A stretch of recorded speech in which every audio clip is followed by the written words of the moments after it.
오늘의 말씀 사도행전 3장 6절에서 10절 말씀입니다.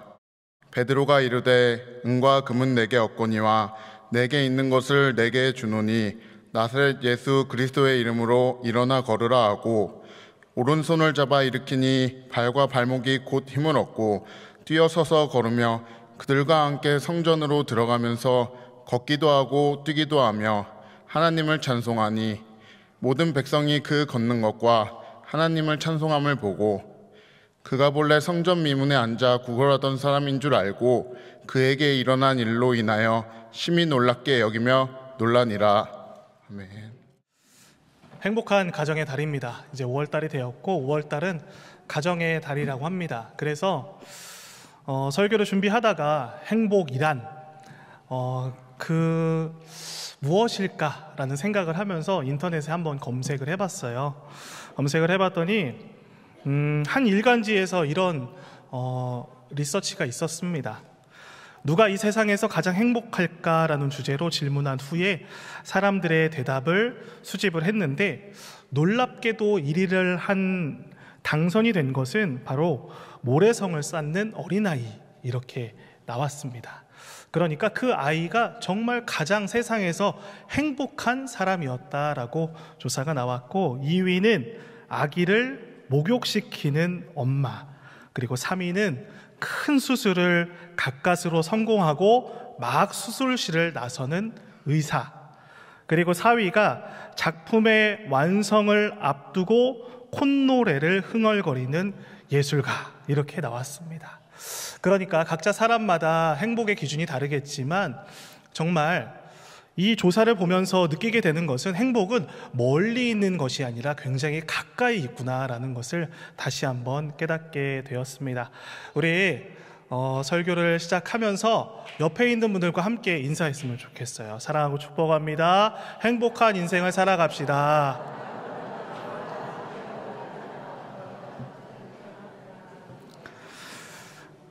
5월 가정의 달에 가정을 잘 돌보시고 또 그 안에서 행복을 마음껏 누리는 삶을 살아가는 우리 성도님들 되시기를 바랍니다.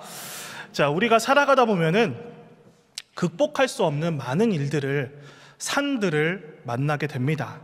더 이상은 불가능하다라고 외칠 일들이 수도 없이 우리의 삶 가운데 생겨나게 됩니다. 그때는 정말 아무리 강한 의지를 갖고 투지가 불타고 있어도 우리 인생의 힘만으로는 될 수 없는 그런 인생의 한계에 봉착할 때가 있습니다. 그래서 우리는 정말 우리의 힘만으로는 살아갈 수가 없습니다. 우리는 쉽게 표현하지는 않지만 내 마음속에 이렇게 소망함들을 가지고 있습니다. 기도를 하죠. 하나님, 그렇습니다. 저는 제 힘으로 해결할 수 없는 그런 문제들을 가지고 있습니다 라고 이렇게 하나님께 기도를 합니다. 영혼의 문제, 마음의 문제, 건강의 문제, 또 경제적인 문제, 자식의 문제, 부부의 문제, 그리고 나 스스로 해결할 수 없는 문제들을 가지고 있습니다. 다 그런 문제 때문에 고민하고 있는 것입니다. 여기 있는 모든 분들이 다 이야기는 하지 않으시겠지만 다 각자의 문제들을 가지고 있다라는 것입니다. 오늘 우리가 읽었던 이 본문에 나와 있는 이 앉은뱅이가 그랬습니다. 40년을 앉은 그 자세로 살아가던 거지가 있었습니다. 사람이 해결해 줄 것이라고는 그를 미문에 데려다 주는 것 밖에는 없었습니다. 재미있는 것은 여기 미문이라는 이 미문은 말 그대로 아름다운 문을 의미합니다. 그래서 제가 주석을 찾아봤더니 이 미문은 황동으로 만들어져 있어요. 황동으로 만들어져 있어서 금과 은을 입힌 문인데 높이가 20m나 높게 만들어진 데다가 이중문이라고 했다고 합니다. 이중문이어서 이 문이 주는 웅장함과 장엄함은 그 당시에 외국에서도 소문이 나 있을 정도였다라고 이렇게 기록이 되어 있습니다. 그런데 그렇게 장엄하고 아름다운 그 문 앞에 가장 비참한 인생을 살며 습관적인 구걸을 하고 있는 초라한 영혼 하나가 그곳에 있었다라고 성경은 말씀을 합니다.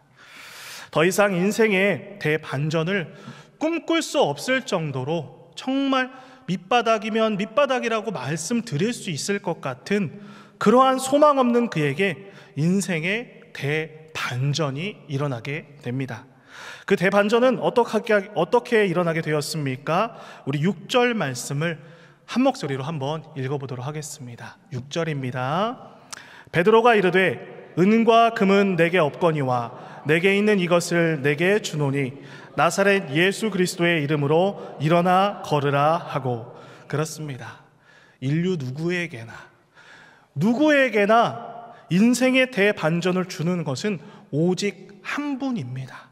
오늘 우리가 읽었던 성경 말씀에 보면 예수 그리스도의 이름, 나사렛 예수 그리스도의 이름이다 라고 말씀을 합니다. 오늘 본문은 그런 의미에서 우리에게 큰 소망을 줍니다. 그리고 이것을 받고 분명하게 우리에게 전하고자 하는 게 있다라는 것을 발견을 하게 됩니다. 바로 이 안진뱅이는 베드로와 요한이 고친 것이 아니다라는 것을 성경에서는 말씀합니다. 이 안진뱅이를 고친 것은 베드로와 요한이 아니라 정확하게 말씀을 드리면 베드로와 요한 안에 있는 예수의 이름이 고쳤다라고 말씀을 드릴 수가 있습니다. 이 말씀을 통해서 우리는 귀중한 깨달음을 얻게 됩니다. 무슨 말이냐면 이 말은 우리 역시 아무리 보잘것없는 존재처럼 느껴질 때가 있잖아요. 우리의 한계를 느끼고 실패하고 벽에 부딪혀서 더 이상 성장하지 않는 것처럼 느껴서 우리가 정말 동굴 속으로 쑥 들어갈 때 그때에도 그런 존재라 할지라도 우리 역시 우리 안에 동일하게 있는 예수의 이름을 가지고 나아가기만 하면 누구든 인생의 대반전을 할 수 있도록 도와주신다라는 말씀입니다. 할렐루야. 우리 모든 성도님들이 우리의 마음 가운데 있는 이 예수의 이름, 예수님을 붙잡고 살아가는 성도님들 되시기를 바랍니다. 이 영적인 포인트는 참 너무나도 중요합니다. 나중에 그래서 베드로가 다시 한번 더 밝히게 됩니다. 이제 10절을 지나서 12절 말씀에 보면 베드로가 이렇게 이제 이야기를 합니다. 이스라엘 사람들아, 이 일을 왜 놀랍게 여기느냐? 우리 개인의 권능과 경건으로 이 사람을 걷게 한 것처럼 왜 우리를 주목하느냐라고 베드로가 이야기를 합니다. 그러니까 기적이 일어났을 때 사람들은 그 고친 사람을 바라보고 있었다라는 거예요. 베드로와 요한이 예수의 이름을 말하면서 은과 금은 없거니와 내게 있는 이것을 너에게 주노니 나사렛 예수의 이름으로 일어나 걸으라, 그 말씀을 하고 기적이 일어났을 때 사람들은 그 안진뱅이와 더불어서 누구를 주목하고 있었다고요? 베드로와 요한을 바라보고 있었다라는 것입니다. 그래서 베드로가 이와 같이 이야기를 하고 있는 것입니다. 우리 개인의 권능과 경건으로 한 것이 아니다라는 것을 분명하게 말씀합니다. 그렇게 주목하여 보지 말라라는 것입니다. 그리고 또 16절에 보면 이렇게 말씀합니다. 그 이름을 믿음으로 그 이름이 너희가 보고 아는 이 사람을 성하게 하였다라고 이렇게 말씀을 합니다. 그러니까 이 기적의 현장에서 주목받아야 되는 것은 예수님이고 예수의 이름이다라는 것을 분명하게 밝히고 있다라는 사실입니다. 우리가 아니라 우리 안에 있는 예수의 이름이 고친 것이다. 이것이 그 사람을 낫게 하였다라고 분명하게 말씀을 합니다. 그렇습니다. 예수님을 부르면 예수님이 나타나십니다. 그리고 예수님의 능력이 나타나게 됩니다. 우리 성도님들, 우리가 예수님을 부르면 그것이 이제는 내 사건이 아니라 예수님의 사건이 됩니다. 우리가 예수님께 기도하면 그것이 내가 한계를 느끼면서 할 수 없는 일이 아니라 예수님의 사건이 되고 예수님의 일이 되게 된다라는 것입니다. 할렐루야. 예수님이 하시는 사건이 됩니다. 우리가 예수님하고 부르면 듣지 않으시고 외면하시는 분은 아니십니다. 우리가 그 이름을 부르기만 하면 우리와 관계를 가지셨기 때문에 이것이 중요합니다. 관계를 가지셨기 때문에 응답을 하시는 분이다라는 것을 꼭 기억하며 살아가는 우리 성도님들 되시기를 바랍니다. 우리가 그 이름을 부르기만 하면, 그 이름을 부르면 그 이름이 존재와 능력이 되어 나타나는 줄 믿습니다. 그래서 그 이름의 비밀이 크고 놀라운 것입니다. 로마서 10장 13절에 보면 우리가 잘 아는 말씀입니다. 누구든지 주의 이름을 부르는 자는 구원을 받으리라. 그렇습니다. 우리가 신앙생활을 하면 제일 우리에게 참 중요한 것이 구원의 문제입니다. 영원한 생명을 얻고 얻지 못하고 천국과 지옥, 이 구원의 문제인데 성경에서는 분명하게 밝히고 있어요. 예수의 이름을 부르기만 하면 구원을 받으리라 라고 말씀을 하고 있는 것입니다. 근데 정말 이 사도행전의 모든 역사는 이 말씀을 따라서 예수의 이름을 부를 때마다 예수님의 능력이 나타났어요. 그 안에 예수님의 능력이 그 현장 가운데 있었고 사도행전에서 진짜로 이것을 증언하고 있는 것입니다. 그러나 이 예수의 이름의 능력이 있다고 하니까 우리가 이것을 주문처럼 생각할 때가 있어요. 예수님의 이름은 주문이 아닙니다. 우리가 동화나 이런 데서 보는 수리수리 마수리와 같은 예수의 이름은 그것이 아닙니다. 분명한 것은 금방도 말씀을 드린 것처럼 관계가 중요합니다. 예수의 이름을 부를 때 예수님과 나와의 관계가 어떠한가, 하나님 안에서 내가 어떠한 삶을 살아가고 있는가, 이것이 중요함을 말씀하는 것입니다. 그분과 나의 관계, 내가 과연 하나님의 이름을 불렀을 때 하나님께서 내게 응답하실 수 있는 관계가 형성되어 있는가라는 것에 우리가 초점을 맞추고 살아갔으면 좋겠습니다. 예수님께로 난 믿음은 반드시 역사합니다. 할렐루야. 반드시 역사하지만 내 안에서 만들어낸, 그리고 내 안에서 내가 조작해낸 믿음은 아무런 역사도 일어나지 않습니다. 묻고 싶습니다. 우리 성도님들은 주님과 올바른 관계를 맺고 계십니까? 예수님 하면 예수님께서 마음속에 응답을 하십니까?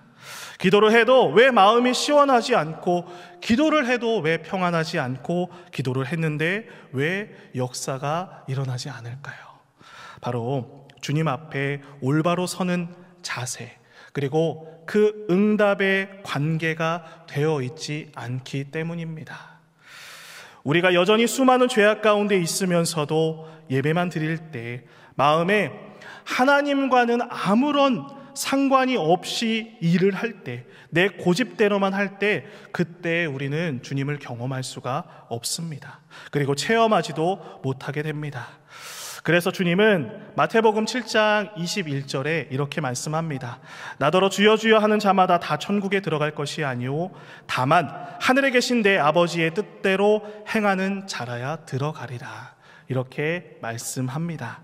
그러니까 예수님과의 이 관계성이 먼저 회복이 되어야 우리가 주님과의 관계 가운데 기도의 응답도 받고 행복한 삶을 살아갈 수가 있다라는 것을 말씀하고 있는 것입니다. 이 시간 우리가 이것을 분명하게 붙잡고 이번 주에 이것을 간구하며 살아가는 우리 모든 송년회 가족들 되시기를 바랍니다.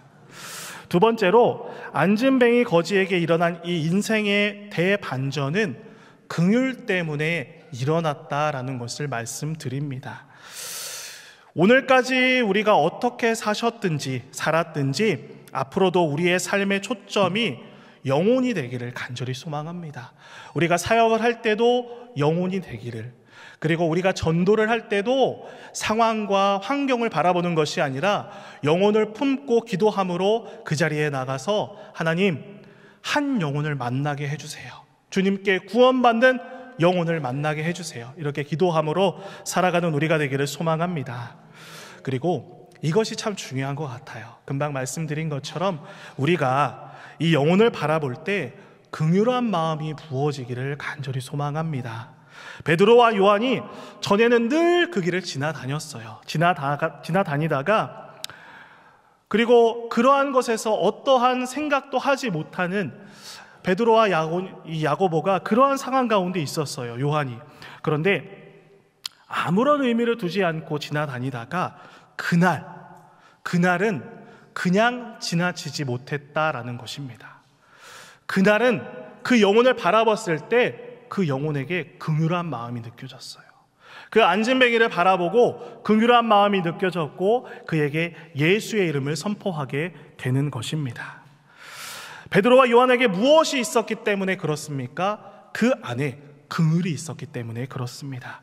그 영혼에게 다가갈 수가 있었던 것입니다. 그 마음이 있었기 때문에 베드로가 그에게 다가갈 수가 있었다라는 것입니다. 가만히 이 말씀을 읽어보니까 우리가 이 본문에서 늘 크게 생각하는 것이 무엇이냐면 태어나면서 한 번도 걸어본 적 없는 사람이 어떻게 걸을 수 있을까라는 그 기적에 초점을 맞춘다라는 것입니다. 그 앉아있던 사람이 걸어가는 사건만 본다면 우리는 정말 그 기적 자체에 눈이 휘둥그레질 수밖에 없게 되는 것입니다. 그러나 여러분, 더 큰 기적이 있는 것을 아십니까? 이 안진뱅이를 고친 게 기적이 아니라 더 큰 기적은 바로 이것입니다. 그런 앉아있던 거지와 같은 그런 하찮게 보인 사람에게, 모든 사람이 무시하는 그 사람에게 바로 주의 은혜가 임했다라는 사실입니다. 주님의 이름이 선포되었고 그에게 주님의 은혜가 임했다라는 사실입니다. 사실은 베드로가 고친 게 아니라 하나님이 베드로를 통해서 고친 것이잖아요. 우리가 너무나도 잘 알고 있는 사실입니다. 그래서 더 큰 기적이 있다면 그 앉아있던 사람이, 안진뱅이가 고침받은 게 기적이 아니라 그 사람에게 주님이 찾아오셨다라는 것이 더 큰 기적이심을 믿으시기를 바랍니다. 마찬가지로 우리에게도 기적이 일어납니다. 언제 우리에게 기적이 일어납니까? 바로 우리에게 주님이 찾아오셨다라는 사실입니다. 이것을 기억하고 기념하고 항상 생각하며 살아가는 사람에게는 은혜가 있습니다. 감사가 있습니다. 찬양이 있습니다. 왜 그렇습니까? 바로 여기서부터 시작하거든요. 주님이 나를 찾아와셨기 때문에 내가 생명을 얻게 되었고 내가 새로운 삶을 얻게 되었기 때문에 감사가 넘치는 삶을 살아가게 되는 것입니다. 마찬가지로 우리 성도님들이 이 성경 최고의 기적은 예수님께서 나에게 오셨다라는 것, 이것을 우리 마음속에 새기고 살아가는 우리 성도님들이 되시기를 예수님의 이름으로 축복합니다. 거룩하신 하나님 앞에서 인간은 죄인이잖아요. 정말 어떻게 보면 그 미물을 구하기 위해서 하나님께서, 거룩하신 하나님께서 제물이 되어 죽으셨다면 이 세상에 이것보다 더 큰 기적이 어디에 있겠습니까? 이것이 복음입니다. 우리 성도님들이 나에게 주신, 다른 사람이 나에게 주셨던 복음, 또 내가 다른 사람에게 주었던 이 복음을 기억하면서 우리 성도님들의 삶 가운데 다시 감사와 찬양이 넘치는 삶으로, 특별히 이제 우리가 5월 가정의 달을 보내게 됩니다. 5월 달은 가정과 함께 우리가 교회로 나오셔서 우리 가족을 하나님께서 붙잡아 주시고, 하나님 자라나는 자녀들을 붙잡아 주시고, 그리고 또 부모님들을 건강을 지켜주시고 주님 안에서 행복한 가정이 되게 해주세요. 기도가 넘치고 행복이 넘치는 한 달이 되시기를 예수님의 이름으로 축복합니다. 그렇습니다. 우리가 받은 긍휼이 있기 때문에 우리가 긍휼히 여기는 것입니다. 그리고 우리가 나의 영혼을 구원하신 것이 있기 때문에 우리가 다른 사람을 바라볼 때 영혼으로 바라볼 수가 있게 되는 것입니다. 그래서 때로는 짜증나고 때로는 안 될 때도 있어요. 때로는 이 일을 그만두고 그 사람이랑 더 이상 얘기하고 싶지 않을 때도 있습니다. 그렇지만 제가 드리고 싶은 말씀은 그분을 바라볼 때 주님께서 사랑하시는 한 영혼이구나라고 다시 한번 이렇게 바라보고 그 관계를 깨뜨리지 마시고 그 안에서 관계를 쌓아나가는, 바른 관계를 쌓아나가는 우리 모든 송년회 성도님들 되시기를 바랍니다. 오늘 저 사람을 긍휼히 여기기 전에 또한 우리가 점검해야 될 것은 바로 이것입니다. 내가 받은 긍휼이, 은혜가 간직되어 있는가라고 한번 질문해 보았으면 좋겠어요. 여러분, 우리가 사랑이 있어야 다른 사람을 사랑으로 품을 수가 있습니다. 내 안에 긍휼, 내 안에 받은 은혜가 있어야 다른 사람 가운데 감사한 삶을, 그 사람이 무엇라 할지라도 내게 주님께서 맡기신 그 사명을 붙잡고 잘 감당할 수가 있게 된다라는 것입니다. 하지만 내 마음 가운데 받은 그 긍휼이 다 떨어졌어요. 받은 은혜가 없어졌어요. 주님께 받은 그 은혜를, 사랑을 다 까먹었어요. 그러면 우리의 삶이 어떻게 될까요? 내가 주고 싶고자 해도 내가 더 갈급하다라는 거예요. 그래서 다른 사람에게 베풀 수도 없고 다른 사람에게 손을 내밀 수도 없다라는 사실입니다. 우리 성도님들, 내가 받은 긍휼이, 그 은혜가 내 마음 가운데 간직되어 있는지 다시 한번 점검해보는 우리 성도님들이 되시기를 바랍니다. 그래서 내 인생에 주님으로부터 이 큰 긍휼을 받았잖아요.